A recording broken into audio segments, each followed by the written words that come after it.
Good afternoon, panel. I'd like to ask a question in respect of First Nation misuse. As you probably are aware, First Nation identity comes largely from the land. They're connected to the land. They get their livelihood from the land. Their sovereignty comes from the land. And the treaties they entered into with the Canadian Crown, like it was British Crown at the time, were about sharing that land. Now, if all the land is taken up for the purposes of exploitation of the resources, how exactly can the First Nations expect that their sovereignty of that land is being respected when the land is completely being destroyed?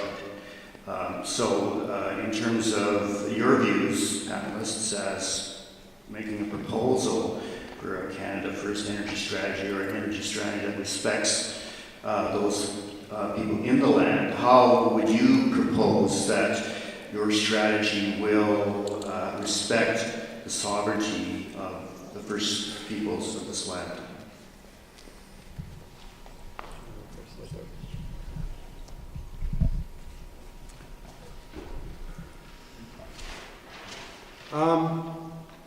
That's a most difficult question. I think it's one that's being increasingly recognized by the federal government in terms of energy strategy. It was just in the past week, I believe, that a whole swath of cabinet ministers were sent out to British Columbia to talk to the First Nations there. The way I see it, the First Nations in British Columbia are pretty much legally sovereign, and I think they probably have the legal right to turn down a pipeline through their lands. How that's going to be negotiated out, I don't know. I don't pretend to know very much about the First Nations situation. Peter?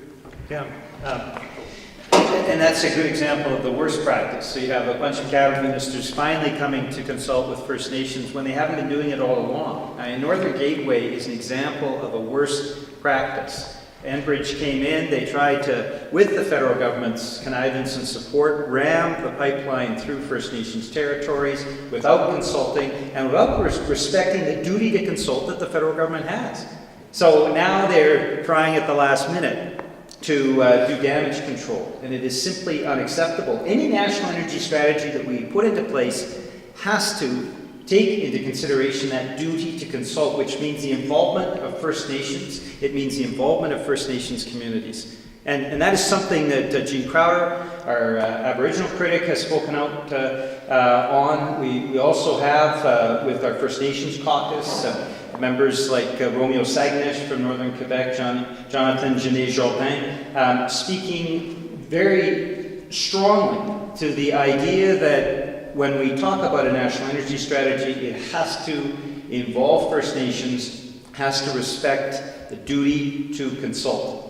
And First Nations communities, particularly the isolated ones we talked about, the 300 northern and isolated communities, many of them are First Nations communities, and there's a cry from those communities as part of their economic development and as part of lessening their dependence on diesel coming up from the south at a huge cost when already there are difficulties for economic development in those communities. We need to have a federal government that respects that and ensures that First Nations communities have the tools they need to use clean energy to further the economic and environmental development in their communities. And that's a commitment that Tom Mulcair has been very clear on. First Nations are part of a national energy strategy.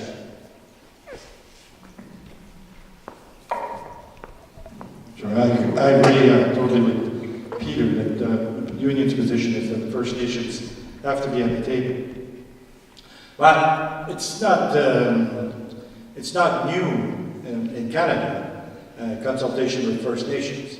It's new perhaps for the oil industry, supported by the federal government, to talk to First Nations people.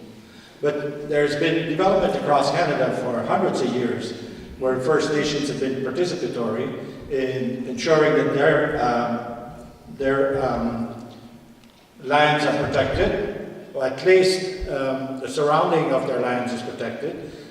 There's been many agreements with First Nations people on how the mine has to react if it creates a mine on their territory. There's numerous. What doesn't seem to exist is that kind of consultation with oil industry. And the oil industry is bullish. ExxonMobil across the world, and Shell and Suncor also, they're bullish. They do what they need to do, and then they'll tell rather than ask. So there's something we can work from. Yeah, I agree there. I just want to add something here, Chips, that there needs to be a vast improvement in the kind of consultation that happens between the oil industry, and not just the First Nations, but all citizens. Companies like Kinder Morgan are showing that what they consider to be consultation is holding an open house and putting up a bunch of posters and having a bunch of other people around talking to everyone. And then they just go away and they tell the government, well, we consulted with everybody, but they're not really listening. I see that, what the people are telling them. I know what they're telling them, and they go back and they don't change their plans. And they're not really listening. They're going through the motions, and they're telling the National Energy Board, well, we consulted, when all they did was hold an open house. So that kind of consultation has to change and improve.